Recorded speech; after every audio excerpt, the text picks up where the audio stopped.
Hi friends, it's Monday. Welcome to a new week.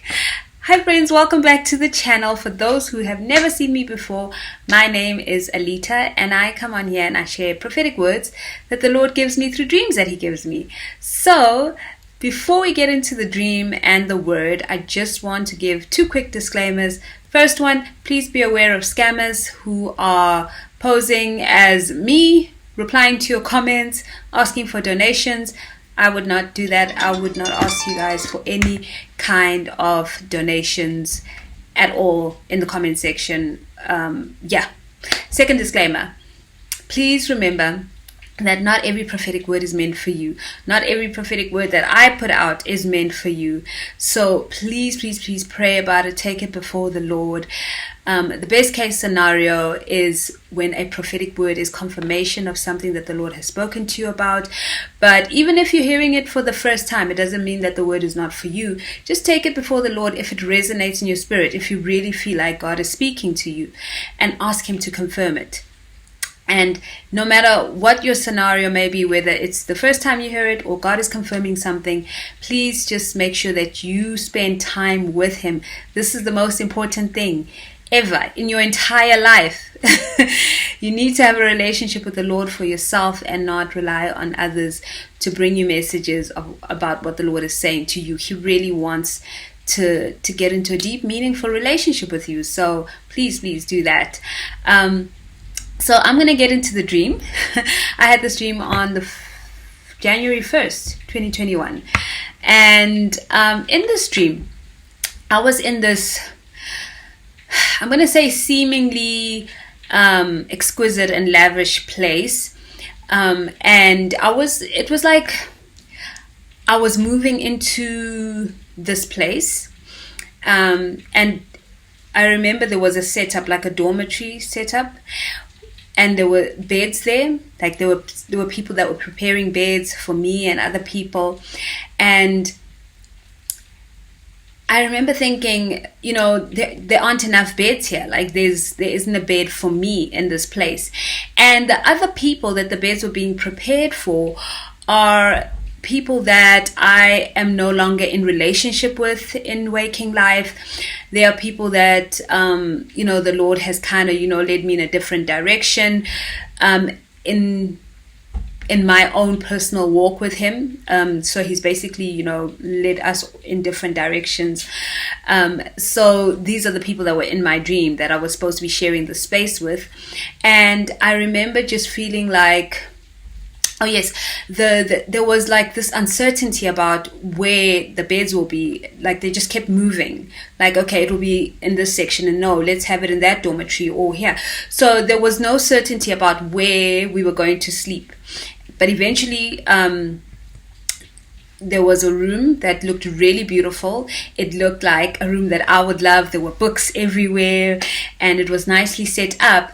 But then when I looked closer, I noticed that there were just 3 beds and there were 4 of us. And all 3 of the beds seemed to already have been taken. So it's like the other 3 ladies had already been there and kind of marked their territory, and there wasn't a bed there for me. So I wanted to try and make things work. I wanted to try and see if I could claim one of the beds for myself. And then I realized that I would have to spend the entire week with these people, and I wasn't keen on that at all. So I decided not to go with my initial idea of trying to make things work and trying to secure a bed for myself. I went to a different section of this building where it was like a classroom, and these particular people that I'm supposed to be sharing the dream with came into the room as well. And one of them gave me a bracelet, but she was very cold towards me. But she gave me the bracelet anyway as a gift, and I remember just thinking, okay, thank you very much. And I kind of took it out of just being polite. And then I just remember looking at it, and it looked beautiful, but it was all made of cheap material. It was cloth, and it was sequins. So it was sparkly, but it was sequins. And I think it was paper, not even cloth, guys, if I remember correctly. So she was like, oh, here, put it on me so I can show you what it looks like. So I remember putting it on her, and then I moved on to my next thing without actually taking it back. So I didn't I didn't actually take the gift for myself. And by the end of the dream, I remember just leaving the place. Like, I didn't need to be here, and so I left because I knew I had that option. So what is the Lord saying to us today? I'm going to go through my notes real quick. The Lord is basically just warning us about a counterfeit experience, a counterfeit blessing. It sounds weird to call it a counterfeit blessing because then it's not a blessing. That's why I prefer to rather say a counterfeit experience.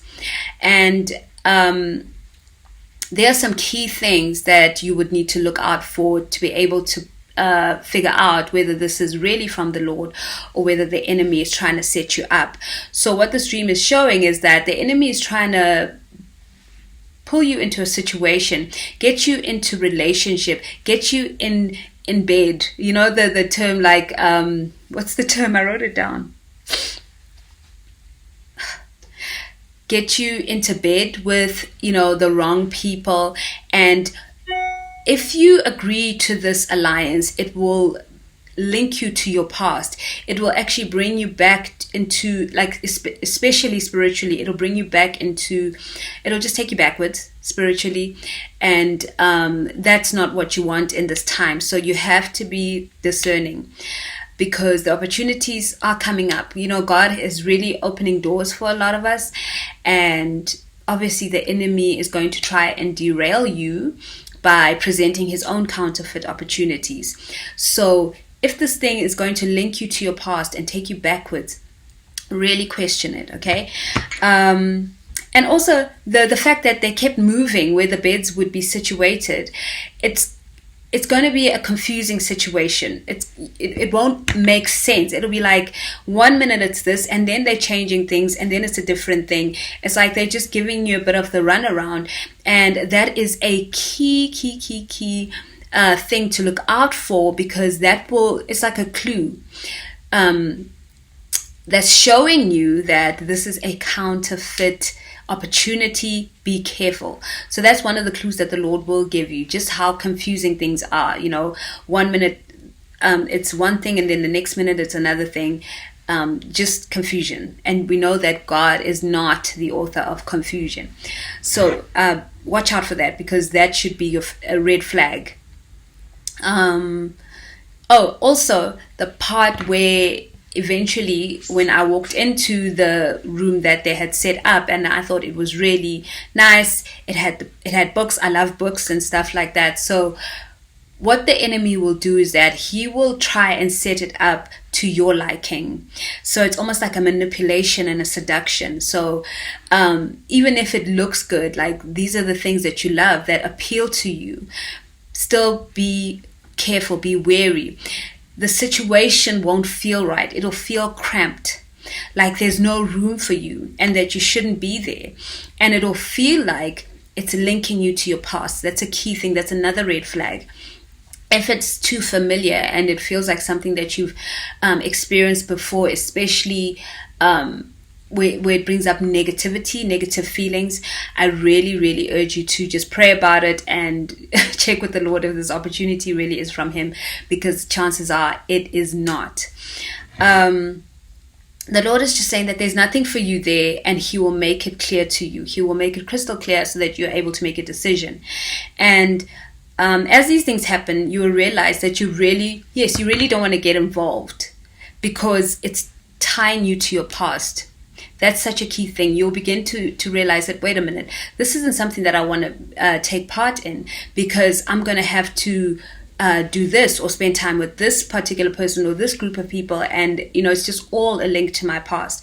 So the Lord is saying that you have the right and the authority to walk away from the situation. You don't have to accept it.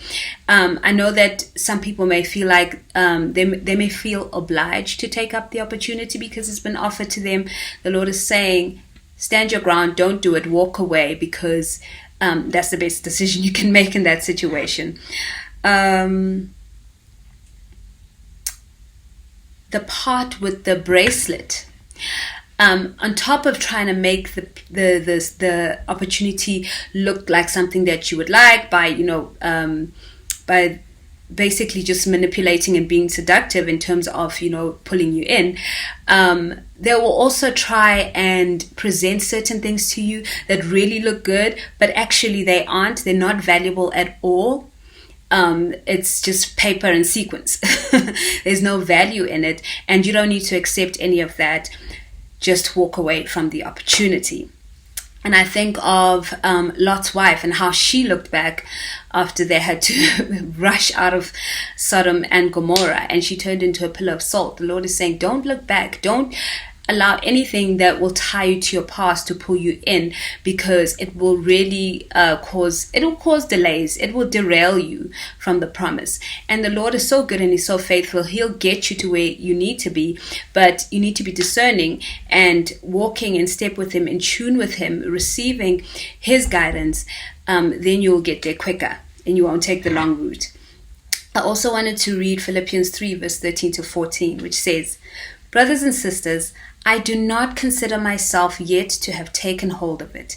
But one thing I do, forgetting what is behind and straining toward what is ahead, I press on toward the goal to win the prize for which God has called me heavenward." Wow, in Christ Jesus. Straightforward, simple verse. Forget what is behind and strain toward what is ahead. Press toward the goal to win the prize that God has called us heavenward in Jesus Christ. That is such a beautiful scripture. Don't look back, look forward. Let the Lord guide you. That is the word for today, friends. I really pray that it's blessed you, and I really hope that this word has also encouraged you. Thank you so much for being here. Thank you for watching. Thank you to everyone who supports this channel, for people that really, stand with me in prayer. Thank you to everyone who donates to the channel. And again, please watch out for scammers. I would never ask you guys to send money anywhere. Especially on the comment section. Really, if you feel led to give, do as you are led. It's never an obligation on this channel to send me any money or anything. I'm just here because the Lord called me to be here, and I'm just grateful that I can do this work. So remember that God is such a good Father. He loves you so very much, and you are so deeply special to Him. Your voice is so gentle, your heart so full of love, your touch is so soothing. You are all I need. You rewrite my history and brighten my